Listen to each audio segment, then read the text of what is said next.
2000ஆவது ஆண்டில் இருந்து தொடங்கியது ரயில் விபத்துக்கள். அது ஒரு சாகச பயணமாகவே மாறிவிட்டது. ரயிலில் ஏறுவோர் உயிரோடு இறங்கினால் ஒரு பெரிய ஆச்சரியம் என்பது போல அடிக்கடி ரயில்வே துறையில் விபத்துக்கள் நடந்து கொண்டே இருக்கிறது. இது பற்றியே நாம் இன்று பேச இருக்கிறோம். நம்முடைய அரங்கத்திற்கு 3 விருந்தினர்கள் வந்திருக்கின்றனர். சட்டமன்ற உறுப்பினர் விஜயதாரணி, மற்றொருவர் டால்பின் ஸ்ரீதரன், பாரதிய ஜனதா கட்சியினுடைய செயற்குழு உறுப்பினர், மற்றொருவர் சிபிஐ கட்சியைச் சேர்ந்த திரு சம்பத். மூவரையும் வரவேற்று நிகழ்ச்சிக்குள் போகலாம். 3 பேருக்கும் வணக்கம். மேடம், ஒரு 14,000 ரயில்கள், நாளொன்றுக்கு 2,30,00,000 பயணிகள் பயணிக்கக்கூடிய இந்த ஒரு போக்குவரத்து துறையில் இந்த மாதிரி விபத்துக்கள் நடக்கிறது, இந்த மாதிரி ரயில் தடம் புரண்டு விபத்துக்கள் நடக்கிறது ஒரு சகஜமான ஒரு விஷயம்தான் அப்படின்ட்டு அதை ஏற்றுக்கலாமா? இல்லை, அதெல்லாம் எப்படி ஏற்றுக்க முடியும்? அதாவது ரயில்வே துறையை பொறுத்தவரை இந்த தடம் புரளுவது என்பது சில விபத்துகளாக இன்றைக்குமே அது விபத்தாக தான் பார்க்கப்படுகிறது. சில சதி செயல்களும் இருக்கிறது. எந்த அரசாங்கம் ஆட்சி புரிகிறதுலாம் இதுக்காக நம்ம பெருசாக பார்க்க வேண்டியதில்லை. இந்த பாதுகாப்பு என்பது மக்களுக்கு வழங்கப்பட வேண்டிய ஒன்று என்பதில் மாற்று கருத்து இல்லை. அதற்கு நிதிகள் என்பது பெரிய இது அடிப்படை. இது இருந்தால் தான் ரயில்வே துறை. ஆகையால் இதில் நிதிகள் இதற்கு ஒதுக்குவது என்பது தனியாக அந்த பாதுகாப்புக்கென்று ஒதுக்குவது என்பதெல்லாம் பார்ட் அண்ட் பார்சல் ஆஃப் அது அதனுடைய ரயில் துறை ஆரம்பித்த காலத்திலிருந்து அதனுடைய வரக்கூடிய ஒன்று. இதற்கென்று தனியாக நம்ம தனியாக எதையும் செய்யணும், இதற்காக ரயில்வே ஃபேரை இன்க்ரீஸ் பண்ணி தான் பாதுகாப்பை கொடுக்கணும்லாம் கிடையவே கிடையாது. எந்த அரசாங்கம் இருந்தாலும் அந்த ரயில்களை பாதுகாப்பாக இன்னைக்கு உலகத்திலேயே அதாவது சிறந்த பாதுகாப்புடன் அதிகமான விபத்துக்கள் இல்லாமல் இயங்கக்கூடியது இந்தியன் ரயில்வே. இன்னைக்கு அந்த பெருமை இருக்கிறது யார் ஆட்சியில் இருந்தாலும். இது நமக்கு பிற நாடுகளை ஒப்பிட்டு பார்க்கும் பொழுது நம் நாட்டில் தான் ஆக்சிடென்ட்ஸ் ரொம்ப குறைவு. அந்த அளவில் பார்த்தீங்கன்னா இன்னைக்கு அதற்கென்று பாதுகாப்புக்கென்று நாம் என்ன மாதிரி அதுக்கு இன்னும் இம்ப்ரூவ் பண்ணலான்னு ரிசர்ச் ஆய்வுக்கு நிறைய ஆய்வுகள் செய்யப்பட்டிருக்கு. அந்த அடிப்படையில் இன்னைக்கு ரயில்வே துறையை மேம்படுத்துவதற்கான பல்வேறு விஷயங்களை இன்னைக்கு நிறைய விஷயங்கள் பல கமிட்டிகள் அமைக்கப்பட்டு அதன் மூலமாக ரயில் துறைக்கென்று ஆய்வுகள் நடத்தப்பட்டு அதை எவ்வாறு மக்களுக்கு விரைவு ஹை ஸ்பீட் கொடுக்க முடியும். அதே நேரம் ஜனவரி மாதத்தில் காங்கிரஸ் ஆட்சி புரிந்த ஐக்கிய முற்போக்கு கூட்டணி காலத்தில் ரயில்வே துறையிலேயே அதாவது இந்தியாவிலேயே வரலாறு காணாத பெரிய ப்ராஜெக்ட், ஹைலி ஃபண்டட், அதிகமான நிதிகள் வழங்கிய ஒரு ப்ராஜெக்ட் ஜப்பான் கூட நமக்கு ஒரு கூட்டு முயற்சியில் ஜாயிண்ட் வெஞ்சரில் அந்த புல்லட் ட்ரெயின்ஸ் கொண்ட ப்ராஜெக்ட் காங்கிரஸ் அரசாங்கம் கொண்டு வந்துள்ளது. அதே போல் இந்த ரயில் துறைக்கான மேம்படுத்துதல் குறித்து அதனுடைய அரசாங்கத்தின் அதிகமான பங்களிப்பு தான் எப்பயுமே இருக்குது. ஏன்னா இன்றைக்கும் ரயில் துறையை நீங்கள் தனியார் மயமாக்குவது என்பதை மக்கள் ஏற்றுக்கொள்ளவில்லை என்பதை நாம் பார்க்க வேண்டும். சரி, ஆகையால் பங்களிப்பு என்பது அரசாங்கம் தான் அதற்கு பங்களிக்க வேண்டிய கட்டாயத்தில் இன்னைக்கு ரயில் துறை இருந்து கொண்டிருக்கிறது. பெரிய அளவில் வெளி பங்களிப்பு கிடைக்க பெறவில்லை. 2-3 தடவை முயற்சி எடுத்தும் கூட அந்நிய முதலீடுங்கிறது இந்த துறையில் போட்டுட்டு ரொம்ப நாள் வெயிட் பண்ண வேண்டிய கட்டாயம் இருப்பதனால அதில் பெரிய அளவில் கொண்டு வர முடியாது. அப்படியே கொண்டு வந்தாலும் இது லாபம் ஈட்டக்கூடிய ஒரு துறை கிடையாது. இது ஒரு சேவை துறையாக தான் இன்றைக்கும் பார்த்து கொண்டிருக்கிறார்கள். பண்டித ஜவஹர்லால் நேரு அவர்கள் காலத்தில் இந்த ரயில் துறையை எவ்வாறு இது ஒரு கட்டாயமாக சேவைத்துறையாக இயங்க வேண்டும் என்று நாட்டின் சட்டத்தை அதற்கேற்றாற்போல் வடிவமைத்தார். இன்றைக்கும் அந்த சட்டத்தில் நாம் பெரிய அளவில் மாற்றங்கள் கொண்டு வராமல் தொடர்ந்து காங்கிரஸ் சேவைத்துறையாக தான் வச்சிட்டு இருக்கு. அதே நேரத்தில் அதில் நல்ல பல விஷயங்களை உருவாக்குவது, சுகாதாரம், பிற பாதுகாப்பு மேம்படுத்துவது, இதையெல்லாம் செய்ய வேண்டிய கட்டாயத்தில் ரயில் துறை இருந்து கொண்டிருக்கிறது. இன்னும் மென்மேலும் வளப்படுத்துவது அது ஒரு காலத்தின் கட்டாயம். அதற்கு நிதிகள் வேணும், இல்லைன்னு இல்லை. ஆனால் போன ஆண்டு பார்த்தீங்கன்னா போன ரயில்வே பட்ஜெட்டில் 1,03,000 கோடி மத்திய அரசிடம் இருந்த பெற்ற கடனை ரயில் துறை தன்னுடைய வருவாயிலிருந்து திருப்பி கொடுத்திருக்கு. அது ஒரு நல்ல விஷயமா நாம பார்க்கணும். லாபத்திலிருந்து கொடுத்திருக்காங்க. அப்பனா அது ஒரு சேவை துறையா இருந்தாலும் ஒரு லாபம் ஈட்டுகிற துறையாக நாம் மாற்றி இருக்கிறோம். காங்கிரஸ் அதை மாற்றி இருக்கிறது. இன்னைக்கு வந்திருக்கக்கூடிய அரசாங்கம் அது லாபம் ஈட்டுகிற துறைன்னு நாங்கள் நிரூபிச்சிருக்கோம். அப்படி இருக்கும் பொழுது அந்த துறையை அந்த பணத்தை மேலும் மானியங்களாக மத்திய அரசிடமிருந்து இந்த 1,03,000 கோடி போல ஒவ்வொரு ஆண்டும் திருப்பி செலுத்த வேண்டிய கடன் இருக்கு. அதை தாங்களே வைத்துக்கொண்டு இன்னும் அந்த ரயில் துறையை வளப்படுத்துவதற்கான 1,03,000 கோடி ஒரு வருஷத்துக்கே திருப்பி தர முடிஞ்சது காங்கிரஸ் அரசாங்கத்தில். அப்போ 5 ஆண்டுக்கு பார்க்க போனால் 5 லட்சம் கோடி நிதிகள் மத்திய அரசிடமிருந்து பெற்ற கடனை திருப்பி தரக்கூடிய நிலையில் ரயில்வே துறையில் வருமானம் இருக்கிறது. அதை நாங்கள் நிரூபிச்சிருக்கோம். அந்த அளவில் பார்த்தீங்கன்னா மத்திய அரசு அந்த தொகையை விட்டு கொடுத்தாலே 5 லட்சம் கோடி நிதிகள் இருந்தால் இவங்க ஏற்கனவே சொல்லியிருக்காங்க பெரிய அளவில் ரயில் துறையின் வளர்ச்சியை கொண்டு வர முடியும்னு இப்போ ரீசெண்டாக அவங்களோட அமைச்சர் பேசியிருக்காங்க. நான் சொல்கிறேன், இந்த சிம்பிள் கணக்கு ஓராண்டுக்கு நாங்கள் ஆட்சி புரிந்த காலத்தில் ஓராண்டுலேயே 1,03,000 கோடி மத்திய அரசுக்கு திருப்பி தர முடிஞ்சிருந்தா அதுபோல் இன்னும் வரக்கூடிய திட்டங்களை இவங்க அமைச்சு அந்த 5 லட்சம் கோடி தான் அவங்க தேவைப்படுதுங்கிறாங்க. இந்த வரும் 5 ஆண்டுக்கு அந்த 5 லட்சம் கோடி அவங்க மத்திய அரசின் மானியமாக ரயில் துறைக்கு எடுத்துக்கொண்டு அந்த 5 லட்சம் கோடியை நடைமுறைப்படுத்தினாலே போருமே. அதனால நாங்களே காங்கிரஸே இதை நிரூபித்திருக்கிறது. இப்போ தொடர்ந்து சேவை துறையாக தான் கண்டினியூ பண்ணணும். அதிகமான ரயில் ஃபேர் ஹைக்கெல்லாம் கொண்டு வந்து மக்கள் மேல் சுமையை சுமத்தி அதன் மூலமாக தான் ஒரு நல்லதை செய்யணும்னு அவசியம் இல்லை. ஏன்னா தேவையான அளவு வருமானம் வந்து கொண்டு லாபத்துல இயங்கினா கூட இந்த இந்த விபத்துக்களுக்கான காரணங்களை வந்து சரி செய்யறதுல ரயில்வே துறை முறையா செயல்பட்டது அப்படின்னு நினைக்கிறீங்களா? அதாவது 2 விஷயம் அதான் சொன்னேன். உலகிலேயே பாதுகாப்பான பிற நாடுகளை ஒப்பிடும் பொழுது பாதுகாப்பான இந்த ஒரு விஷயத்துல ஒரு முரண்பாடு இருக்கு. சம்பத் நீங்க சொல்லுங்க. நல்ல பல விஷயங்கள் நல்ல பல முயற்சிகள் பாதுகாப்பு குறித்த முயற்சிகள் எடுக்கப்பட்டிருக்கிறது. ஆனா சதி செயல்கள் தடுக்கப்படுவதற்கான முன்னெச்சரிக்கை நடவடிக்கை என்பது உளவு ஒருங்கிணைப்பு சில தவறுதல்கள் இருப்பதை என்னால் உணர முடிகிறது. அது வந்து காவல்துறையிடமும் மத்திய உளவுத்துறையிடமும் இருக்கிறது. இதுல 2த்துலயும் முரண் இருக்கு. NCTC வேணும்னு நாங்க கேட்கறதே இது போன்ற விஷயங்களுக்கும் கூட தான். ஆகையால இதை நிச்சயமாக இந்த அரசாங்கம் கவனித்து சதி செயல்களை தடுப்பதற்கான முயற்சிகளை இதன் மூலமாக செய்ய வேண்டும் என்று இல்லை. இப்போ ரயில் வந்து தடம் புரள்கிறது அப்படிங்கிறது வந்து சதி செயலால மட்டுமே நடக்கிறதா, இல்லது வந்து அந்த ஸ்லீப்பர் கட்டை நவுந்தா கூட ரயில் வந்து தடம் புரள்வதற்கு வாய்ப்பு இருக்கிறது? இப்போ அது சரியான 100 விபத்துகள் சதி செயல்களுக்கு அப்பாற்பட்ட விபத்துகள் தான். அதில் மேக்சிமம் நீங்க விபத்துகள் பார்த்தீங்கன்னா ரொம்ப அத்திப்பூத்தார் போல தான், அதாவது தடம் புரளுவது, இது நிச்சயமாக தடுக்கப்பட முடியும். அதே மாதிரி சிக்னல் ஒரு இருக்கும்போதே இன்னொரு ட்ரெயின் ட்ராவல் ஆகிறது, எதிருமாக வந்து மோதுறது, இந்த மாதிரி விபத்துகளால் தான் பெரும்பான்மையான விபத்துகள் நடந்திருக்கு. சதி செயல்கள் என்பது எங்கேயோ 1-2 சம்பவங்களில் மாத்திரமே காணப்படுகிறது. எனவே சதி செயல்களை காட்டி விபத்துகளுக்கு எங்களுக்கு நாங்கள் பொறுப்பில்லை என்பது போல தட்டி இழுக்க முடியாது ரயில்வே துறை.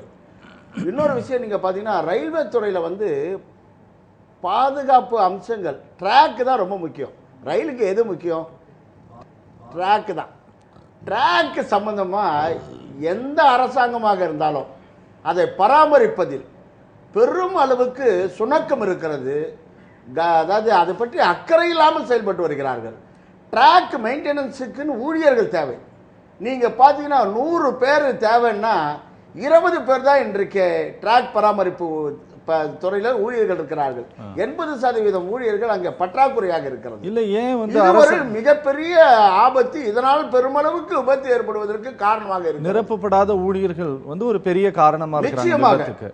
நீங்க வந்து இன்னும் சொல்ல போனால் சுகாதாரம் சம்பந்தமாகவும் சொல்ல போனால் இந்திய ரயில்வே என்பது வருவாயை அதிகமாக ஈட்டுகிற ஒரு துறையாக இருந்தாலும் பராமரிப்பு விஷயங்கள்ல அது பயணிகள் பாதுகாப்பு விஷயத்தில் போதிய அக்கறையே காட்டுவதில்லை. சும்மா சொல்றாங்க பயணிகள் பாதுகாப்புக்கு தகுந்த நடவடிக்கை மேற்கொள்ளப்படும். நீங்க பார்த்தீங்கன்னா சாதாரண விஷயம், நிறைய ட்ரெயினில் நீங்க பார்த்தீங்கன்னா ஏசி கோச்சில் பார்த்தீங்கன்னா வந்துட்டே இருக்கேன். இப்போ நெல்லூரில் பார்த்தீங்கன்னா ஏசி கோச்சு ஃபயர் ஆகி 42 பேர் செத்தாங்க போன வருஷம். அதாவது ஒரு என்ன சொன்னால் மின் கசிவு காரணமான விபத்துகள் இருப்பாருங்க, அது கூட நிறைய நடக்குது. இதை தடுக்க முடியுமா அப்படின்னா இன்னைக்கு இருக்கக்கூடிய தொழில்நுட்பத்தில் உலகத்தில் பல நாடுகள் வந்து அந்த தொழில்நுட்பத்தை இன்றைக்கு நிறைவேற்றி கொண்டிருக்கிறார்கள். ஒரு பாதுகாப்பான பயணத்தை நம்ம ஊரில் நீங்கள் பார்த்தீங்கன்னா சொன்னாங்க மேடம், அதாவது ஸ்பீடப் பண்ணுறது ட்ரெயின் அப்படின்னு. நான் 1978 சென்னையிலேருந்து டெல்லிக்கு நம்ம தமிழ்நாடு எக்ஸ்பிரஸில் போனேன். தமிழ்நாடு எக்ஸ்பிரஸ் அப்போ தான் அமலுக்கு வந்தது. 26 மணி நேரத்தில் போய் சேர்ந்தேன். ஆனால் அந்த 26 மணி நேரம் பயணம் என்பது வெறும் 1 வாரம் மாத்திரமே இருந்தது. ஏனென்று சொன்னால் ரயில் பாதை என்பது சரியானதாகவும் பாதுகாப்பானதாகவும் இந்த வேகத்துக்கு ஈடு கொடுக்கக்கூடியதாகவும் இல்லை என்று அதோடைய வேலை நேரத்தை வந்து 31 மணி நேரம் ஆக்குனாங்க. இன்னைக்கு வரல 31 மணி நேரத்தில் தான் ஓடிட்டு இருக்கு. அப்ப எந்த லட்சணத்துல இந்த ரயில்வே துறை இருக்கு பாருங்க. டால்பின் குமார், இப்போ மேடம் வந்து சொன்னாங்க என்னன்னா, அது வந்து நல்ல லாபத்தில் இயங்கக்கூடிய ஒரு துறையாகத்தான் ரயில்வே துறையை வந்து காங்கிரஸ் அரசாங்கம் மாற்றி இருக்கிறது அப்படின்னு சொன்னாங்க. அதே போல் உலகத்திலே விபத்துக்கள் மிக குறைவாக நடக்கக்கூடிய ரயில்வே சேவையை வந்து அந்த சேவையில் வந்து 3வது இடத்துல இருக்கிறது அப்படின்னு சொல்கிறாங்க. கடந்த 10 ஆண்டுகளில் கிட்டத்தட்ட ஒரு 12,000 புதிய ரயில்களுக்கான அறிவிப்பு வெளியிடப்பட்டது அரசாங்கத்தால்.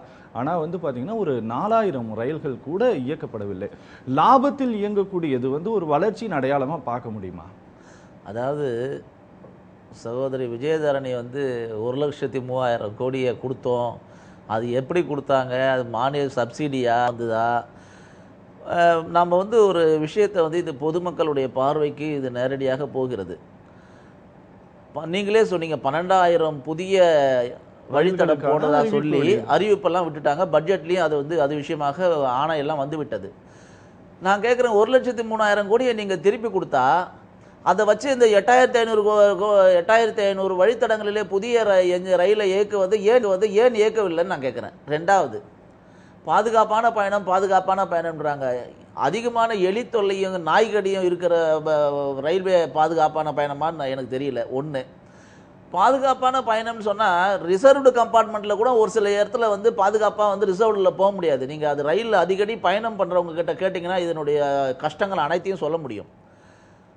ஒரு வகையில் கூட ஒரு வளர்ச்சியை பற்றியோ ஒரு பாதுகாப்பை பற்றியோ தொழில்நுட்பத்தினுடைய என்ஹான்ஸ்மெண்ட் ஆஃப் த டெக்னாலஜி பற்றியோ எதை பற்றியுமே கவலைப்படல. நிர்வாக சீர்கழிவை பற்றி அதை பற்றி அதை வந்து முன்னேற்றம் பண்ணுறதுக்கோ அடுத்தது வேலைகளை அதிகமான ஆட்களை நியமிப்பதற்கோ எதை பற்றியுமே கவலைப்படல. ஆனால் இவங்க வந்து ஒரு பர்சன்டேஜ் கூட நாங்கள் விலையை ஏற்றலை, டிக்கெட்டை ஏற்றலை அப்படிலாம் சொல்கிறாங்க. ஒரு அரசாங்கம் வந்து டிக்கெட்டை ஏற்றலை, விலையை 1% கூட ஏற்றலைன்றது பெரிய விஷயமா? ஆனால் அந்த அரசாங்கம் வந்து அந்த பயணிகளுக்கு பாதுகாப்பான பயணம், ஒரு சேஃப்டியான ஒரு ஜேர்னியோ அல்லது வந்து ஒரு வசதியான ஒரு ஜேர்னியோ கொடுக்க முடியுமா? அது கொடுத்துருக்குறாங்களா? இன்றைக்கி ஆக்சிடெண்ட் நடக்குது தினசரி. அதாவது ஆக்சிடெண்ட் அடிக்கடி நடக்கிறது. விபத்தை யாருமே வந்து தடுக்க முடியாது. எவ்வளோதான் டெக்னாலஜி உயர்ந்த நாட்டில் கூட விபத்து நடக்க தான் செய்யுது, அதனுடைய எண்ணிக்கை குறைவாக இருந்தாலும். ஆனால் உடனடியாக இன்றைக்கு நடந்த விபத்து நடந்த இடத்துல கூட வந்து வெடிகுண்டெல்லாம் இருந்ததாக கூட வந்து தகவல் வருது. வெடிக்காத வெடிகுண்டு, செயலிழக்கப்பட்ட நிலைமையில் இருக்கிற வெடிகுண்டுகள்லாம் கண்டெடுக்கப்பட்டது. இது மாதிரி ஒரு இருப்பு பாதையில் பாதுகாப்பை பற்றி அக்கறை இல்லை, வேலைக்கு சரியான பணியாளர்கள் இல்லை, அவர்களுக்கு சரியான சம்பளம் ட்ரைனிங் கிடையாது. அதுக்கு அடுத்தது சரியான தொழில்நுட்பமான சிக்னல் போன்ற வகையில் வந்து கட்டமைப்புகளை சரியாக பயன்படுத்தவில்லை, உயர்த்தவில்லை. அந்த கட்டமைப்பினுடைய டெக்னாலஜியை உயர்த்தவில்லை. எதை பற்றியுமே கவலைப்படல. இவங்க சொல்கிறாங்க ஏதோ பணம் கொடுத்ததா சொல்கிறாங்க. இன்றைக்கு பாதியில் முடிக்காத இருக்கிற ப்ராஜெக்ட் எத்தனை ஆயிரம்? நீங்கள் அறிவித்ததில் இப்போ 8,500 ப்ராஜெக்டை பற்றி கவலையும் படலை. இதையெல்லாம் எதற்காக பட்ஜெட்டில் இதை அறிவிக்க வேண்டும்? ரெண்டாவது, பிப்ரவரி மாதம் 10ஆம் தேதி மன்மோகன் சிங் அன்றைக்கு பிரதமராக இருந்தவரும் மல்லிகார்ஜுன கர்கேவும் அந்த ரயில்வேனுடைய போர்டு சேர்மன் எல்லாம் சேர்ந்து நிர்வாகத்துக்கு 90% இன்றைக்கு வர டிக்கெட்டுகளை வசூல் பண்ணுற செலவு முழுக்க நிர்வாகத்துக்கு 90% போயிடுது. இது தொடர்மை ஆனாலும் நாளொன்றுக்கு 30 கோடி ரூபாய் பயணிகள் இதுலேயும் சரக்கு கட்டணத்திலும் சேர்த்து வருடாந்திரத்துக்கு 26,000 கோடி ரூபாய் நட்டம் இருக்கிறது. இந்த நட்டத்தை வந்து இப்படி வந்து விலை ஏற்றினால் மட்டும்தான் 14.2% வந்து டிக்கெட்டில் ஏற்றினால் மட்டும்தான் இந்த நஷ்டத்தை சரி பண்ண முடியும். நடத்துவதற்கு தான், அதாவது புதிய வழித்தடங்களுக்கோ புதிய ரயில்கள் இயக்குவதற்கோ தொழில்நுட்பத்தை மேம்படுத்துவதற்கோ ஸ்டேட் ஆஃப் த ஆர்ட் கொண்டு வருவதற்கோ ரயிலினுடைய வேகத்தை அதிகப்படுத்துவதற்கோ எதற்குமே கிடையாதுங்க.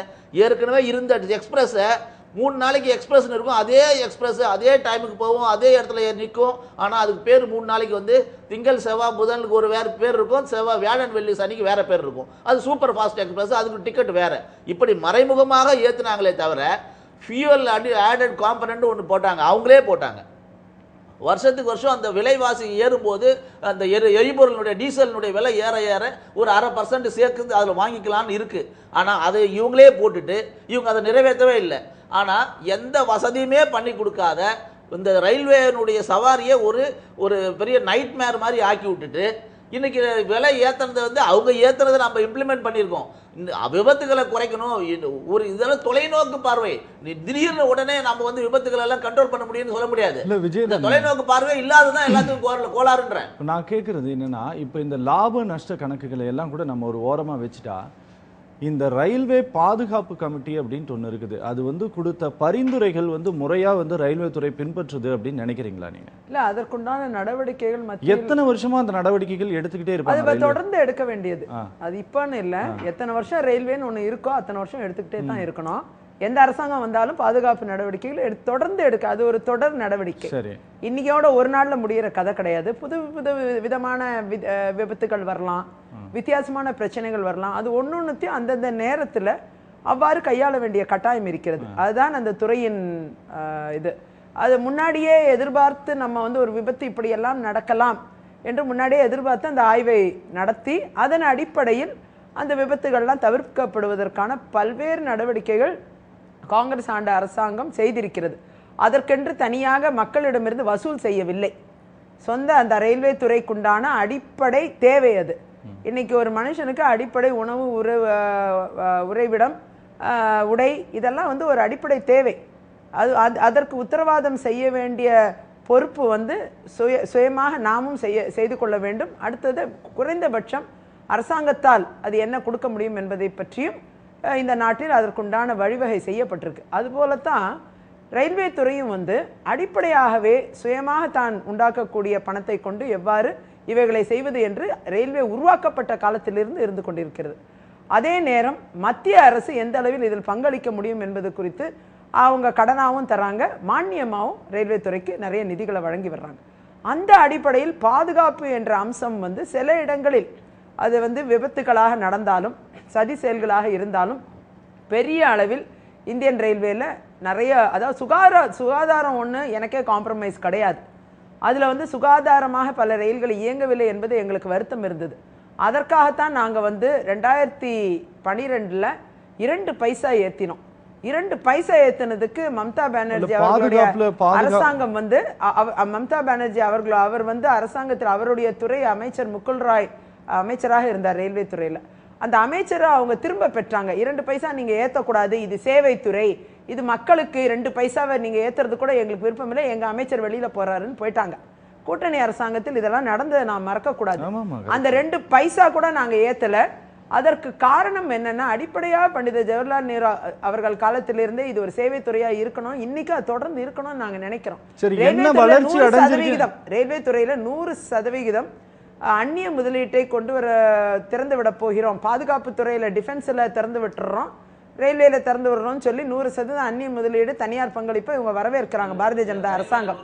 அந்த அளவில் பாத்தீங்கன்னா 100% யாரா இன்வெஸ்ட் பண்ணா சந்தோஷம்தான், அங்க வராது. ரயில்வே துறைக்கு வந்து ரொம்ப கஷ்டம், இன்வெஸ்ட்மெண்ட் கிடைக்கிறது கஷ்டம், அது எங்களுக்கெல்லாம் தெரியும். அந்த அளவில் சேவை அதை வந்து ஒரு வியாபாரமாக ஆக்க முடியாது. ரயில் துறையை ஒரு வியாபாரமா, ஒரு தனியார் பஸ், ஆம்னி பஸ் மாதிரி அதை நடத்த முடியாது. அது முழுக்க முழுக்க கவர்மெண்டோட கண்ட்ரோல்ல நடக்க வேண்டிய ஒன்று. ரயில் தடவாளங்களையோ சிக்னல்ஸையோ எதையுமே வந்து தனியாரிடம் நம்ம ஒப்படைக்க முடியாது.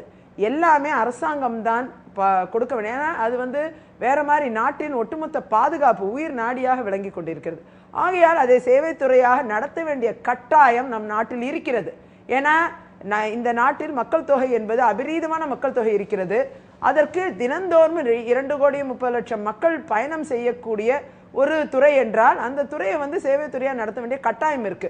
ஆனா அடிப்படை பாதுகாப்பெல்லாம் வழங்குறதுக்கு இது நாள் வரைக்கும் வழங்கிக்கிட்டு இருக்கோம். பாதுகாப்பு நம்ம பெரிய அளவில் தடம் புரள்வது, இது எல்லாமே வந்து டெய்லி ஒரு 50 தடம் புரள்வது, 10 ட்ரெயின் வெடிக்கிறது, இதெல்லாம் கிடையாது இந்த நாட்டில். அதனால அதை வந்து ரொம்ப மிகைப்படுத்தி என்னமோ இன்னைக்கு இந்த ரயில்வே ஃபேரை ஏத்துறதுக்காகவே இந்த மாதிரி கதையெல்லாம் சொல்றதெல்லாம் நாங்க நம்ப மாட்டோம், மக்களும் நம்ப மாட்டாங்க. அந்த அளவு நம்ப மாட்டாங்க. நீங்க நம்பவே வேணாம். அந்த அளவில் இன்னைக்கு ஆக்சிடென்ட்ஸ் நடக்கிறது என்னமோ இல்லைன்னே சொல்ல முடியாது, நடக்குதுதான். ஆனால் இப்ப தமிழ்நாட்டிலே ஒரு நாளைக்கு 5 ஆக்சிடென்ட் நடக்கணும், ஆந்திராவில் 4 நடக்கணும், கர்நாடகாவில் ஒரு 3வது நடக்கணும். அப்படி நீங்கள் சொல்லக்கூடிய அந்த மிகைப்படுத்தி சொல்லும் போகணுமோ ஒரு ரயில்வே துறையே அப்படியே இடிஞ்சு கீழே விழுந்துட்ட மாதிரி அதுக்காக ஃபேர் ஹைக் பண்ணி டெக்னாலஜி இம்ப்ரூவ் பண்ணுறதுக்காக மக்கள்கிட்ட பணத்தை பிடுங்கி பெரிய அளவில் அப்படி பண்ணணுங்கிற கட்டாயம் இந்த நாட்டில் இல்லை. அந்த அளவில் ரயில்வே துறையை பொறுத்தவரை இதை பல முறை இவங்க வந்து தொடர்ந்து ஒரு கேள்வி அதை இப்போ அதாவது எலெக்ஷனுக்கு முன்னாடி என்ன மூட்ல இருந்தாங்கன்னா பாரதிய ஜனதா ஆட்சி, அதாவது ஒரு எலெக்ஷன் மூட்ல, அதாவது பிரச்சார மூட்ல இருந்தாங்க. இருந்த அரசாங்கத்தை குறை சொல்லியே தீத்தாங்க. இப்ப ஆட்சிக்கு வந்துட்டாங்க. ஆட்சிக்கு வந்த உடனே அந்த பிரச்சார மூட்லயே இருக்கக்கூடாது. வெளியில வந்து மேற்கொண்டு என்ன நல்லது செய்ய போறோம் மக்களுக்கு அப்படின்னு செய்யணும். அதை விட்டுட்டு பிரைஸ் ஹைக் பண்றது எல்லாம் இது பண்றதுங்கிறது தவறான ஒரு விஷயம். அதுக்கு அவசியம் இல்ல. தவறான தகவலை நீங்க கொடுத்துறீங்க சார். இல்ல நீங்க பேசிட்டே போயிட்டே இருந்தீங்கன்னா எப்பதான் பதில் சொல்றது? இல்ல எவ்வளவு நேரம் நீங்க சொல்லிட்டு பதில் சொல்றதா ஆகணும். ஒரு விஷயத்தை சொல்றேன், அப்புறம் நீங்க பதில் சொல்லுங்க. ஒரு விஷயம், அதாவது அவங்க பிரதமர் நரேந்திர மோடி அவர்கள் ஏதாவது காங்கிரஸ் என்ன விட்டு சென்றது ஒண்ணுமே விட்டு சென்ற அடிக்கடி ஒரு வார்த்தையை சொல்றாரு. நான் ஒரு விஷயத்தை தெளிவா சொல்ல விரும்புறேன். இந்த நாட்டில் 2004 எங்களிடம் அவங்க தேசிய ஜனநாயக கூட்டணி அவங்களுடைய பாரதிய ஜனதா ஆட்சியை ஒப்படைத்த பொழுது 2730 கோடி கடன் வைத்து விட்டு எங்கள்கிட்ட ஒப்படைச்சாங்க. அதே நேரம் 2014 நாங்கள் அவரிடம் ஒப்படைத்த இந்த காலகட்டத்தில் நாங்கள் கொடுத்த பணம் எவ்வளவு தெரியுமா? பாசிட்டிவ் பிளஸ்ல 26,510 கோடி ரூபாய் அதிக நிதிகளை இந்த நாட்டின் கையிருப்பாக அவர்களிடம் ஒப்படைத்திருக்கோம். அதே நேரம் ஃபாரின் ரிசர்வ்ஸ், அந்நிய முதலீட்டை பத்தி அந்நிய செலாவணி கையிருப்பு, அது வந்து அவங்க 2004 நாங்க காங்கிரஸ் ஆட்சி வந்த பொழுது பிஜேபி ஆட்சி விட்டு சென்றது 113 பில்லியன் டாலர். ஆனால் இன்றைக்கு நாங்கள் விட்டு சென்றிருப்பது, அவங்க கையில கொடுத்துட்டு போனது என்னன்னா 312 பில்லியன் டாலர் நாங்க கொடுத்துட்டு போயிருக்கோம். கொடுத்துட்டு வெளியில வந்திருக்கோம். எல்லா விஷயத்திலையும் பாத்தீங்க, இன்னைக்கு 273 மில்லியன் டன் உணவு தானியங்களை கையிருப்பாக இந்த நாட்டில் வைத்து விட்டுதான் இந்த ஆட்சி அதை கையில் எடுத்துக்கொண்டு இன்னைக்கு ஆட்சிக்கு வந்திருக்காங்க. நாங்க ஒண்ணுமே கொடுத்துட்டு போலன்னு ஒரு தவறான பிம்பத்தை முன்வைக்கிறாங்க. அது ஏன் இல்ல, நான் எதுக்கு சொல்ல வரேன்னா, இவ்வளவும் கொடுத்துட்டு வந்த நாங்க கேள்வி கேட்க மாட்டோமா?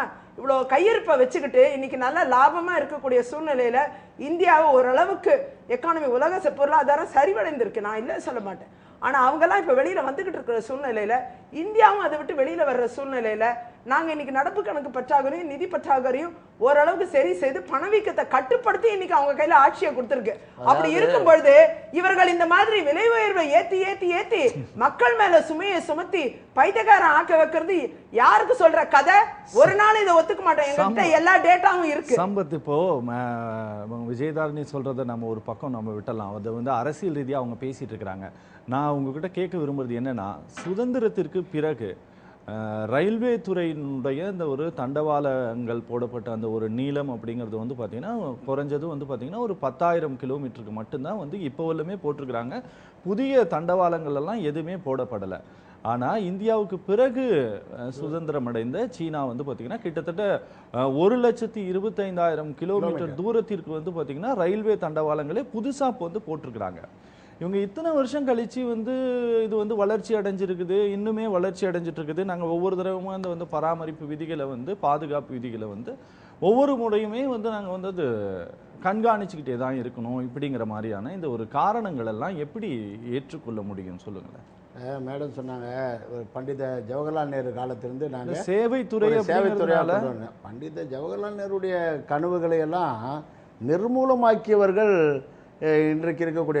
எனக்கு ஒரு விஷயம், இந்த பழைய சாப்பாடு போடுற சத்திரம் வந்து பாத்தீங்கன்னா அதே மாதிரியே இருந்துகிட்டே இருக்கும். ஒரு 50 வருஷமா வந்து பாத்தீங்கன்னா அதே மாதிரியே இருந்துட்டு இருக்கும். நம்ம ரயில்வே துறை அப்படிதான் இருக்குன்ட்டு எனக்கு தோணுது. கண்டிப்பா. இன்னொரு விஷயம் நீங்க பாத்தீங்கன்னா, பண்டித ஜவஹர்லால் நேரு அவர்கள் நவரத்தினங்கள் என்று போற்றப்பட்ட பொதுத்துறை நிறுவனங்கள் வந்து அது ஈட்டி தந்த வருமானம் இருக்கு பாருங்க, அது தேசிய வருமானத்துக்கு முதுகெலும்பாக இருந்தது. ஒரு அரசாங்கம் விலையேற்றத்தை கட்டுப்படுத்துவதற்கு பெருமளவுக்கு துணை புரிந்தது தேசிய வருமானம். அதுவும் பொதுத்துறை நிறுவனங்களிலிருந்து பெறப்பட்ட வருவாய் இருக்க சாதாரணமானது இல்லை. நீங்கள் எல்ஐசியெல்லாம் பார்த்தீங்கன்னா வருஷத்துக்கு எத்தனை லட்சம் கோடி டிவிடெண்ட் நம்ம கொடுத்துருக்குங்க மத்திய அரசாங்கத்துக்கு. ஆனால் இவங்க வந்த ஆளுங்க, நேருவுக்கு பிறகு இந்திரா காந்தி ஓரளவுக்கு அதை கடைபிடிச்சாங்க. இந்திரா காந்திக்கு பிறகு 91க்கு பிறகு நீங்கள் பார்த்தீங்கன்னா புதிய பொருளாதார கொள்கைன்னு சொல்லிட்டு ஆட்சிக்கு வந்தவர்கள் அத்தனை பேருமே கார்ப்பரேட் நிறுவனங்களுடைய கைக்கூலிகளாக மாறிவிட்டார்கள். இவங்க எல்லாம் என்ன கமிஷன் வாங்கி சுவிட்சர்லாந்து பேங்க்ல போடுறதே வேலையா போச்சு. இங்க இருக்கக்கூடிய அதாவது வீட்டில் இருக்கிற தட்டு இவன் வீடாதா தானே, எவன் வீடோ இருக்கிற தட்டுமுட்டு சாமான கூட வித்து துண்டுறதுன்னு முடிவு பண்ணிட்டு ஆட்சிக்கு வந்தாங்க. அதனுடைய விளைவு தான் இந்திய ரயில்வே துறை ஒரு சேவைத்துறை என்று சொன்னாலும் பேரளவுக்கு தான் சேவைத்துறையாக பராமரிக்கப்பட்டதை தவிர இது ரொம்ப வெக்கக்கேடு. நீங்கள் பார்த்தீங்கன்னா இன்றைக்கி நவீன உலகத்தில் வாழ்ந்துட்டு இருக்கிறோம். மேடமே ஒத்துக்கிறாங்க சுகாதாரத்தை பற்றி. பயணிகளுக்கு வந்து நீங்கள் ரயில் பயணம் வந்து ரொம்ப அசௌரியமான ஒன்றாக இருக்குது. நீங்கள் நான் ஒரு ஃபஸ்ட் கிளாஸ் ஏசிக்கியில் என்னுடைய நண்பர் ஒருத்தரை ஏற்றுவதற்காக சென்னேன். போகும்போது அவர் சீட்டில் பார்த்தீங்கன்னா ஒரு 7 எலிக்குஞ்சு இருக்குது. நான் முதல்ல அங்கே தான் பார்த்துங்க, சக்கச்சவேல்னு படுத்துட்டு இருக்கு. உடனடியாக அவர் ஒரு பிரபல்யமான தெலுங்கு நடிகர். அதுக்கப்புறம் அங்கே ஆளை பியூனை கூப்பிட்டு விட்டு என்ன பண்ணணும், அதுக்கப்புறம் சுத்தப்படுத்தணும். அதாவது எலி நடமாட்டம் எல்லா வகையான அசுத்தங்கள் நிறைந்த பயணமாக தான் ரயில் பயணம் இருக்குது. அதுவும் கழிவறை ரொம்ப முக்கியங்க. நீங்கள் கழிவறையை வந்து நீங்கள் பார்த்தீங்கன்னா மொத்தம் காற்றும் கழிவறையிலேருந்து வரும். எல்லா பேசஞ்சரும் மூடிட்டு தான் போனோம் வரணும்.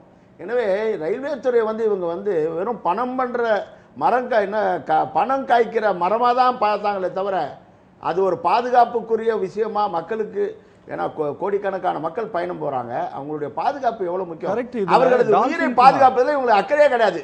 டால்பின் குமார் என்னன்னா ரயில்வே துறைக்கு இல்ல ரயில்வே துறை நிர்வகிச்ச ஆட்சிகளுக்கு இல்ல அதுதான் ஆட்சியில் இருந்த கட்சிகளுக்கு. இப்ப அதுதான் ஒரு விபத்து நடக்குது அப்படின்னா அதுக்கு வந்து அந்த பைலட் காரணம் அப்படின்னு சொல்லிட்டு அவர் மேல வந்து இல்ல நான் ஒண்ணு கேக்குறேன். என்னன்னா இப்போ ஒரு விபத்து நடக்குது அப்படின்னா வந்து அதுக்கு ஒரு பைலட் காரணம், அப்படி இல்லைன்னா வந்து இந்த ரயில்வே கிராசிங்ல இருந்தவர் சரியா வந்து இந்த சிக்னல் காமிக்கல, இந்த மாதிரியான காரணங்கள் காமிச்சிட்டு இந்த அதிகாரிகளும் பெரிய பொறுப்புல இருக்கக்கூடிய அதிகாரிகளும் அமைச்சர்களும் தப்பிச்சுட்டு போறது எந்த வகையிலுமே நியாயம் இல்லாத ஒரு விஷயம்தான். இப்போ இப்போ ராணுவத்தில் இருக்கக்கூடிய ஒரு தளபதி கூட வந்து இதுவரையும் தண்டிக்கப்பட்டிருக்கிறாரு, அவரு கூட பதவி விலகி இருக்கிறாரு. ஆனா ஒட்டுமொத்தமா ஒரு பெரிய அளவுல வந்து ஊழல் நடக்குது, முறைகேடு நடக்குதுன்ட்டு எல்லாராலையும் கை காட்டக்கூடிய ஒரே ஒரு இரும்பு கோட்டையா இருக்கக்கூடிய ஒரு துறை வந்து ரயில்வே துறை தான். அங்க நடக்கக்கூடிய அதிகப்படியான ஊழல்கள் தான் இந்த மாதிரியான ஒரு பெரிய அளவு மெத்தன போக்கு இந்த துறையில வந்து இருக்கிறதுக்கு காரணம்னு சொல்லப்படுது. இப்ப இந்த குற்றச்சாட்டுகள்லாம் உண்மைதானா? விபத்துகளுக்கு ஒரு மிக முக்கியமான காரணம் ஆள் இல்லாத லெவல். அதுதாங்க நான் சொல்ல வரேன். ஒரு மோசமான விபத்துகளை வந்து சந்தித்து இருக்கிறோம் நம்ம. அது வந்து பஸ்ல பயணம் போனவர்கள், காரில் பயணம் போனவர்கள், டூ வீலர்ல இல்லங்க இதுல இப்ப நான் சொல்றேன் இருங்க. நாங்க வந்து போன பட்ஜெட் இல்லங்க ஒரு நிமிஷம் இருங்க. இல்ல நீங்க ஒரு நிமிஷம் இருங்க. காங்கிரஸ் அரசாங்கம் போன பட்ஜெட்லயே இந்த அன்மேன் லெவல் கிராசிங்ஸ் எல்லாத்தையுமே இந்தியா முழுவதும் நீக்கப்பட்டு இப்போ வந்து மேண்ட் லெவல் கிராசிங் தான் சில இடங்கள்ல கொடுக்கப்பட்டு மிச்ச இடம் road over bridge road over பிரிட்ஜுக்கான பெரிய அளவில் நிதிகள் வழங்கப்பட்டு மாநில அரசுகள் இன்றைக்கு அதை நடைமுறைப்படுத்திக்கிட்டு இருக்காங்க. இது வந்து நடைமுறைக்கு இல்லாத தொகுதியிலேயே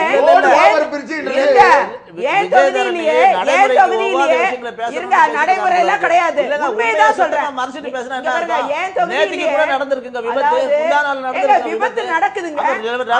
ஆள் இல்லாத லெவல் வண்டி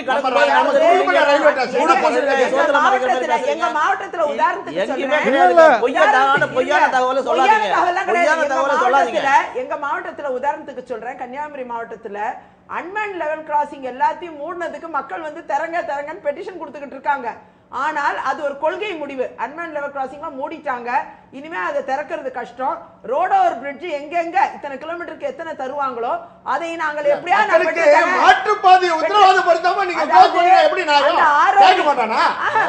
இப்ப ஒரு இருங்க சார், ஒரு லெவல் மேண்ட் லெவல் கிராசிங் இருந்தா அதுல இருந்து அடுத்த 2வது சந்துக்குள்ளேயே ஒரு அன்மேன் லெவல் கிராசிங் இருக்கு, அதை மூடி இருக்காங்க. அதுக்கும் இதுக்கும் 1/4 கிலோமீட்டர் கூட டிஸ்டன்ஸ் இருக்காது. அந்த மாதிரி இடங்கள்ல அட்ஜஸ்ட் பண்ண முடியும். ஆனா பிற இடங்கள்ல ஆர்ஓபி வந்தே ஆகணும். ஆர்ஓபிக்கு ஏன் தொகுதியிலே விருகோடுங்கிற இடத்துல 64 கோடி ரூபாய்க்கான ப்ரப்போசல் ரிக்வெஸ்ட் பண்ணி இன்னைக்கு மாநில அரசிடம் அதை கொடுத்துருக்கோம். அது மத்திய அரசு இருந்து நிதிகள் வழங்கப்படுகிறது, மொத்தமா வழங்கப்படுறாங்க.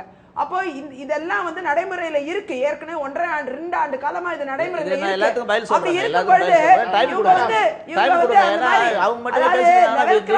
பொறுத்தவரை பொது கொள்கை இந்திய ரயில்வேயோட அரசாங்கத்தோட கொள்கை ஏற்கனவே வெளியில வந்தாச்சு, இப்ப நடைமுறையில இருக்கு. ஒவ்வொரு மாநில அரசுகளும் அதை நிதிகளை மத்தியிலிருந்து பெற்று நடைமுறைப்படுத்திக்கிட்டு இருக்காங்க. சில இடங்கள்ல நிறைவேறிருக்கு, சில இடங்கள்ல இன்னும் நிறைவேறல. படிப்படியா நடந்துகிட்டு இருக்கு, ஸ்பீடா நடக்கணுங்கிறது என்னுடைய கோரிக்கை. ஒரு நிமிஷம் சொல்றேன். இப்ப சொல்றது இவங்க நான் சொல்றேன் ஒரு 5 நிமிஷம் டைம் கொடு. ஏன்னா இவங்க நிறைய நேரம் பேசியிருக்காங்க, பதில் சொல்லி ஆகணும். ஏதோ இவங்க கிட்ட நிதிநிலை அறிக்கை நாங்கள் வந்து இவங்க 2004 இவங்க கிட்ட நாங்கள் கம்மியாக கொடுத்ததாகவும் ஏதோ அதுக்கு பிறகு இவங்க வந்து பெரிய லெவலில் கொடுத்ததாகவும் உலகம் பூரா நம்ம ஒவ்வொருத்தரும் கழுத்து வரைக்கும் கடனை வாங்கிட்டாங்க. இல்ல இல்ல இல்ல ஒரு விஷயம் நீங்க பேசும்போது நான் புரிஞ்சுக்கல. சொல்றத கேளுங்க. உங்களுடைய மன்மோகன் சிங் பொருளாதார புலி ப. சிதம்பரம் எல்லாம் நாங்க தோத்து போயிட்டோம், பொருளாதாரத்தை எங்களால உயர்த்த முடியலன்னு அவர்களாக ஓப்பனாக சொல்லியிருக்காங்க. நீங்க சொன்னதாங்க பொய். சொன்னீங்களா அது வடிகட்டின பொய். நீங்க சொன்னது வடிகட்டின பொய். பணவீக்கத்தை கட்டுப்படுத்த முடியல, எங்களுக்கு துப்பு இல்லன்னு அவர்களே ஒப்புக்கொண்டாங்க.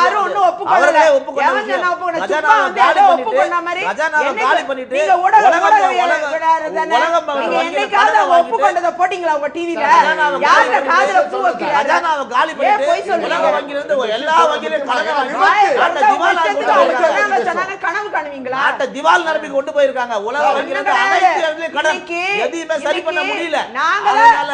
வச்சுட்டு போயிருக்கோம், லட்சக்கணக்கான கோடி ரூபாய் கடனை நீங்க 2 பேரும் இப்படி சண்டை போட்டு பேச மாட்டேங்கிறீங்களே. இல்ல டால்பின் எப்படி இயங்கும் துறைகள் எல்லாம் நீங்க அமைதியா இருங்க, நான் பேசுறேன், பதில் சொல்லுங்க. சார் நம்ம சென்னையில இருக்கோம் சார்.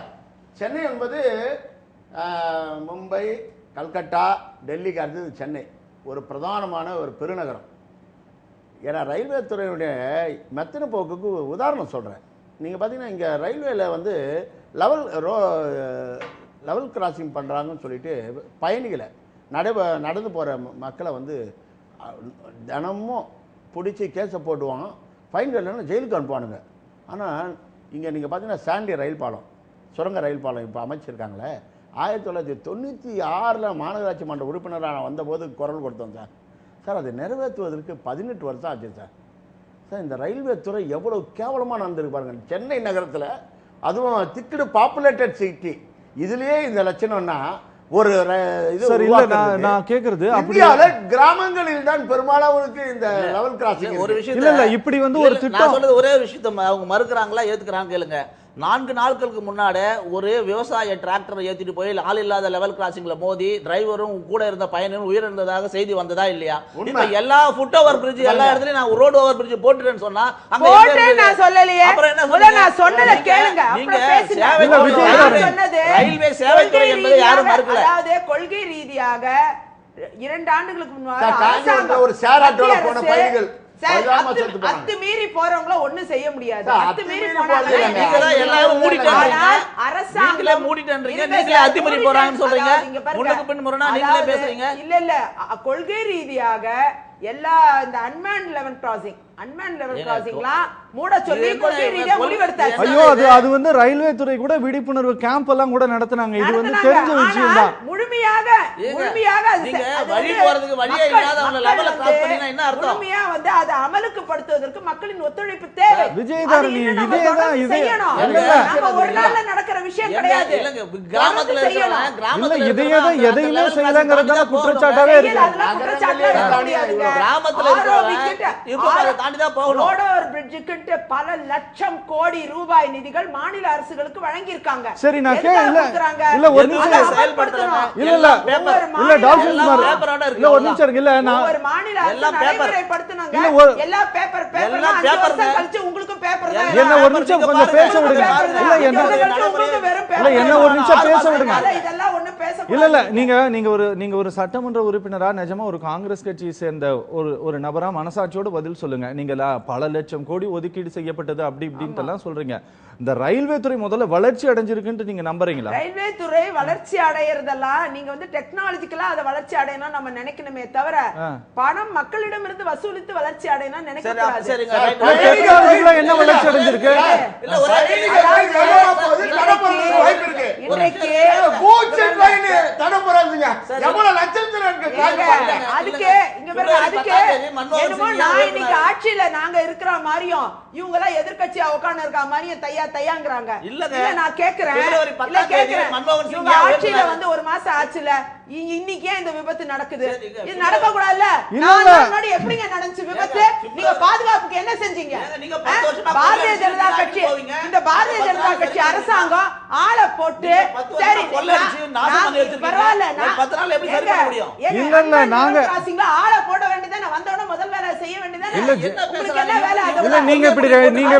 என்ன வேலை உங்களுக்கு? நாங்க சொல்றத சொல்லிட்டோம், கொள்கை முடிவு இது, பிரச்சாரம் பண்றோம், அதை ரெடி பண்றோம், எல்லாம் தெரியும், படிப்படியாக அதை கொண்டு வர வேண்டும், எல்லாம் தெரியும். உங்களுக்கு அதை பத்தின எந்த இதுவும் ஞானமும் இல்லாம இப்படி பேசுனீங்கன்னா அப்ப நீங்க ஏன் இந்த விபத்து நடந்ததுக்கு நீங்க தான் காரணம். நீங்க ஆட்சியில இருக்கீங்க, ஏத்துக்குங்க.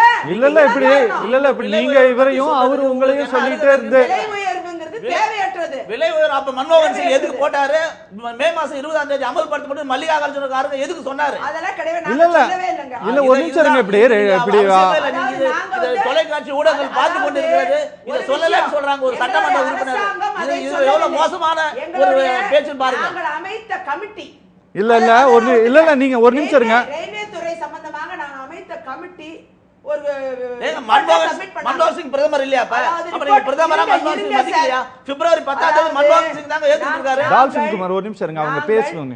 நாங்கள் எங்களோட அந்த கமிட்டியோட ரிப்போர்ட்டை வைத்த பொழுது இந்த ஃபேர் ஹைக்ஸ் எல்லாம் பண்ண வேண்டிய அவசியம் இருக்கலாம் என்ற கருத்தை தான் சொன்னாங்க. ஹைக் பண்ண போறோம்னு சொல்லல.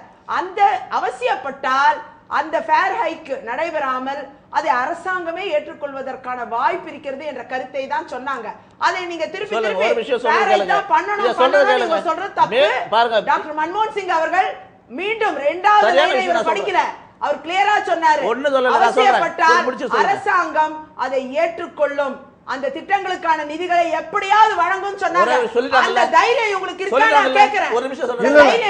ஒரு நிமிஷம் இருங்க. நீங்களே பேசுறீங்கன்னா அவங்க எப்படி தான் பேசுறாங்க? டாக்டர் மன்மோகன் சிங் விமர்சிக்கறாங்களே, உங்க மோடிக்கு அந்த தைரியம் இருக்கா? விஜயதாரணி ஒரு கொஞ்சம் சொல்ற தைரியம் ஒரு முற்றுப்புள்ளி வைங்க, அவங்க கொஞ்சம் பேசிக்கணும். தயவு செஞ்சு மறந்துட்டு ஒரு சட்டமன்ற உறுப்பினரா இருந்து கூட இப்படி பேசுறாங்களா? சட்டமன்ற உறுப்பினர் ஆச்சரியமா இருக்கு, அசிங்கமா இருக்கு. என்ன விஷயம்? சட்டமன்ற உறுப்பினர், பாராளுமன்ற ஒரு விஷயம் பேசுவாங்க. சம்பத் இல்ல அவங்க அப்படியே தான் பேசிட்டே தான் இருப்பாங்க. நான் கேக்குறது என்னன்னா, இப்படி பாருங்க, அதிக தடவை வந்து இந்த நாட்டை வந்து ஆண்ட கட்சி வந்து காங்கிரஸ் கட்சி, பாரதிய ஜனதா கட்சியும் இந்த நாட்டை வந்து ஆட்சி செய்த கட்சி, ஆட்சி செய்து கொண்டிருக்கிற கட்சி. இவங்க இத்தனை வருஷம் இப்படி ஒருத்தர் மேல ஒருத்தர் மாறி குற்றம் சாட்டிக்கிட்டே இருக்கிறாங்க. ஒன்னும் இந்த ரயில்வே துறை என்ன நவீன வளர்ச்சி அடைஞ்சிருக்கிறது, என்ன பெரிய அளவுல விஸ்தாரமாகி இருக்குன்னு நினைக்கிறீங்க நீங்க? இந்த ஒருத்தர் மேல ஒருத்தர் குற்றம் சாட்டுறதை தவிர வேற என்ன செஞ்சிருக்காங்கன்னு நினைக்கிறீங்க இந்த ரயில்வே துறைக்காக? கட்சியில் ஒரு விஷயத்தை தெளிவா சொல்றேன் சார். அதாவது காங்கிரஸுக்கு மாற்று பாரதிய ஜனதாவோ, பாரதிய ஜனதாவுக்கு மாற்று காங்கிரஸோ கிடையாது. ஏன்னா இவை இரண்டுமே பொருளாதார கொள்கையில் ஒரே குட்டையில் ஊறிய மட்டை, காமராஜர் வார்த்தையில் சொன்னா. எனவே இவர்கள் ஆட்சிகளில் நாம் எதிர்பார்க்கிற அல்லது மக்கள் எதிர்பார்க்கிற பாதுகாப்பான பயணம், சுகாதாரமான பயணம், அதாவது வளர்ச்சி, ஏறிட்டு உயிரோட இறங்க முடியுமா அப்படிங்கிற ஒரு நம்பிக்கை எல்லாமே இது வந்து கேள்விக்குறியாதான் வேணும். ஏன்னா இவங்க கடைபிடிக்கிற பொருளாதார கொள்கை இவங்க யாருக்கு சேவை பண்ணுன்றாங்க? ரயில்வே துறையை தனியார்மயமாக்கணுன்றாங்க. வந்த உடனே பிஜேபி ஆட்சி ஒரு நல்ல சமீட்சையை கொடுக்கலாம் இல்லையா? நான் அதுக்கு தான் சொல்லுவேன். மொரார்ஜி தேசாய் வந்தார், ஒன்று ஒரு ஜனதா சாப்பாடுன்னாரு. உண்மையாலுமே அவர் செத்து போய் எத்தனையோ வருஷம் ஆச்சு. ஜனதா சாப்பாடை பற்றி இன்றைக்கி நம்ம பேசுகிறோம். பிஜேபி உண்மையாலுமே பிஜேபியை எதிர்பார்க்காத வெற்றியை மக்கள் தந்திருக்கிறாங்க. சாதாரணமான வெற்றி இல்லை, அவர்கள் எதிர்பார்க்காது. இன்னும் சொல்ல போனால் எலெக்ஷன் முடிஞ்ச பிறகு ரிசல்ட் வர்றதுக்கு முன்னாடி ரகசியமாக பல தனக்கு தேர்தலில் கூட்டணி இல்லாத பல கட்சிகளோடும் பேசிட்டு இருந்தாங்க, பேரம் பேசிட்டு இருந்தாங்க. ஏன்னா சப்போஸ் ஏதாவது பாதிப்பு இருந்ததுன்னா, பற்றாக்குறை வந்ததுன்னா அவங்களுடைய ஆதரவு தாங்கன்ற மாதிரிலாம் பேசிட்டு இருந்தாங்க. ஆனால் அவங்களுக்கு ஏகோபித்த ஆதரவு மக்கள் தந்திருக்காங்க. அந்த மக்களுக்கு நன்றி கடனோடு செயல்படணுமா இல்லையா? வந்த உடனே காங்கிரஸ் பார்ட்டிலேயே டீசல் விலையை ஏற்றுறீங்க, இப்போ மண்ணெண்ணெய் விலையை ஏற்ற போகிறேன்றாங்க, கேஸ் விலையை நிரந்தரமாக ஏற்ற போகிறோம், மாசமானா ஒரு தொகைன்றாங்க. இப்போ ரயில்வே கட்டணத்தை காங்கிரஸ் கட்சி ஏற்றாத அளவுக்கு 14.2% இதுவரையிலும் இந்திய சுதந்திர இந்தியாவில் எந்த ஆட்சியில் ஏற்றாது ஏற்றிருக்கீங்க. அதே மாதிரி சரக்கு கட்டணம் கொஞ்சம் வேதனையா இருக்கு. இந்தியாவுக்கு இப்ப பாதுகாப்புத்துறை நிதித்துறை அமைச்சர் அவர் வெளிப்படுத்துற கருத்துக்கெல்லாம் ரொம்ப வேதனையா இருக்கு. ஏன்னா நம்ம வந்து வறுமை மிகுந்த மக்கள் 70% பேர் வாழ்ற ஒரு நாட்டில் அவங்க வறுமையை ஒழிக்கிறதுக்கு என்ன வேலை செய்யணும்னு பார்க்குறோம். சொல்கிறார் ஸ்ரீதர் சார், மத்திய அரசாங்கம் ஏகப்பட்ட அந்த மாதிரி சொன்னாங்க, நிறைய உணவு தானியத்தை நாங்கள் உற்பத்தி பண்ணி வச்சிருக்கிறோன்னு. ஆனால் சுப்ரீம் கோர்ட்டு சொல்லிச்சு, கெட்டு கீராவாதியாவது எலி துணின்னு போதே ஏழைங்களுக்கு கொடுங்களை இலவசமானா முடியாதுன்னாங்க. அதோடைய முடிவுனால காங்கிரஸுக்கு மக்கள் தீர்ப்பு கொடுத்தாங்க. அதே மாதிரி பாரதிய ஜனதா கட்சி என்னங்க உணவு பாதுகாப்பு சாவர நேரத்தில் சங்கரா சங்கரா சொன்னீங்க. 1,25,000 கோடிக்கு இன்னும் உத்தரவாதம் பண்ணீங்க. திட்டம் அறிவிச்சீங்க, திட்டம் அறிவிச்சீங்க, திட்டம் அறிவிச்சீங்க. தலைவர் ராகுல் காந்தி 44 வயசுன்றதுனால 44 சீட்டு கொடுத்தாங்க மக்கள். ஏங்க நாங்க ஆட்சியில் இல்லைங்க, பாருங்க என்ன நீங்க கம்யூனிஸ்டுகள் பார்க்காதீங்க, எங்க கட்சியே வேணாங்க, கம்யூனிஸ்ட் கட்சி பத்தி பார்க்காதீங்க, கம்யூனிஸ்ட் கட்சியே இல்லன்னு வச்சுங்க. நீங்க மக்களுக்கு செய்திருக்கிற துரோகம் இருக்கு பாருங்க, அதுக்கு உரிய விலையை கொடுத்தீங்க. அதே மாதிரி அந்த பாதையில போயிட்டு இருந்தா வேதனையா இருக்கு. டால்பின் குமார், இது வந்து ஒருத்தர் மேல ஒருத்தர் குற்றச்சாட்டுவதற்காக இந்த விவாதம் துறையை நவீனப்படுத்த போறாங்க. இல்ல நான் கேக்குறேன், அதிகப்படுத்துவதற்கான திட்டங்களில் கவனம் செலுத்துவோம். சம்பத் ஒரு நிமிஷம். இப்போ ஒரு ரயில் வந்துட்டு திரும்ப கிளம்புது அப்படின்னா அதை வந்து முறையா வந்து சுத்தப்படுத்திட்டு அதுல வந்து காவல்துறை வந்து என்ன இருக்கு அப்படின்ட்டு வந்து ஒரு ரோந்து ஆய்வு நடத்திட்டு அப்புறமேட்டு தான் அந்த ரயில் வந்து கிளம்புறது, ரயில் நிலையத்தை விட்டு கிளம்பணும் அப்படிங்கிறது வந்து ஒரு விதியா இருக்குது. இந்த ஒரு அடிப்படையான இந்த ஒரு விதியாவது கடைபிடிக்கப்படுது. சிசிடிவி கேமரா வேலை செஞ்சுதா சார்? பாப்பா அவனுக்கு செத்து போச்சு பெங்களூர்ல இருந்து வந்து. இல்ல அதுதான் இந்த மாதிரி ஒரு அடிப்படையான விஷயமாச்சு கடைபிடிக்கப்படுதா ரயில்வே துறை? ஒரு விஷயம் சாதனங்களே வேலை செய்யல. பொறுமையான விஷயம் நான் பேசுறேன். ரயில்வே துறை சேவை துறை என்பதே நான் இருக்கல. ஆனா சேவை துறை இவ்வளவு கேவலமான சேவை கொடுக்கணுமா அப்படிதான் நான் கேட்கிறேன். ரெண்டாவது, இந்த விலை உயர்வுன்னு இவங்களுக்கு சம்பந்தமே இல்லாத மாதிரி இவங்க பேசிட்டு இருக்காங்க. நவம்பர் 20ஆம் தேதி பிப்ரவரி மாதம் விலை உயர்வு கண்டிப்பாக தேவை, இல்லை என்றால் நான் இந்த திவாலாகி மூட வேண்டிய நிலைமைக்கு வரும் என்று சொன்னதை ஏற்றுக்கொண்டு 16ஆம் தேதி நிச்சயமாக மே மாதம் வரைக்கும் தள்ளி வைங்க. மே 16 நிச்சயமா அதை வந்து ரிலீஸ் பண்ணி ஆகணும், அமல்வுக்கு வரும் என்று அரசு உத்தரவு போட்டு மே மாதம் 16ஆம் தேதி தேர்தல் முடிவுகள் வரும்பொழுது 10 மணிக்கெல்லாம் இந்த செய்தியும் வந்தது. இன்று முதல் ரயில் கட்டண உயர்வு அமலுக்கு வருகிறது, 14.2% பயணிகள் கட்டணம், 6.5% சரக்கு கட்டண உயர்வு அமலுக்கு வருகிறது என்று அனைத்து தொலைக்காட்சிகளும் அனைத்து செய்தி நிறுவனங்களுக்கும் செய்தி வந்து அரை மணி நேரத்திலே மல்லிகார்ஜுன கார்கே அவர்கள் காங்கிரஸ் தோல்வி முகத்திலே போன பிறகு வரக்கூடிய அரசாங்கம் அனுபவித்துட்டு போகட்டும் என்று இது 20ஆம் தேதிக்கு 4 நாட்கள் தள்ளி வைத்து 20ஆம் தேதியிலிருந்து இந்த விலை உயர்வு அமலுக்கு வரும் என்று சொல்லி இருக்கிறார். அதுதான் நடந்தது. ஆனால் அந்த தடை உத்தரவை நாங்கள் நீக்கி இருக்கிறோம். ஒன்று, பட்ஜெட்டில் நல்லதாக இந்த நிர்வாகத்தினுடைய சீரழிவிலிருந்து மீட்டு நிர்வாகத்தை சீரமைத்து அடுத்தபடியாக ரயில்வே துறையை லாபகரம் முக்கியம் இல்லை, ரயில்வே துறை பாதுகாப்பான ஒரு பயணமாக, ஒரு பாதுகாப்பான ஒவ்வொரு குடிமகனுக்கும் அதில் போவதற்கு ஒரு பெருமிதம் கொள்ளக்கூடிய ஒரு துறையாக மாற்றுவதற்கு எவ்வளவோ தேவைப்படுது, எக்கச்சக்கமான தொழில்நுட்பம் தேவைப்படுது. அதற்கான ஃபண்டிங் தான் நாங்கள் சொல்கிறோம், ஃபாரின் டைரக்ட் இன்வெஸ்ட்மெண்ட் கொஞ்சம் கொண்டு வருவோம்ட்டு. ராணுவத்தில் சொன்னார் ஃபாரின் டைரக்ட் இன்வெஸ்ட்மெண்ட் எல்லாம் எந்த விதமான எஃப்டிஐ வந்தாலும் அது இங்கே இருக்கின்ற கோடிக்கணக்கான இளைஞர்களுக்கு வேலை வாய்ப்பை உருவாக்கும் என்று சொன்னால் மட்டும்தான் அதற்கு அனுமதி உண்டு என்பதை தெளிவான முடிவு எடுத்திருக்கோம். 6 மாதத்திற்கு பிறகு பாருங்க, 5 வருஷத்துக்கு பிறகு இவங்க சொன்னாங்கல்ல 5 வருஷம் எங்களுக்கு அதிகமான நேரமே தேவையில்லை, 6 மாதம் பாருங்க. 6 மாதத்திற்கு பிறகு நரேந்திர மோடி அவர்களே சொல்றார், இந்த மக்கள் என்னை நம்பி 282 இடங்களை கொடுத்திருக்கிறார்கள், அபரிமிதமான அன்பு அபரிமிதமான ட்ரஸ்ட் மேல வச்சிருக்காங்க.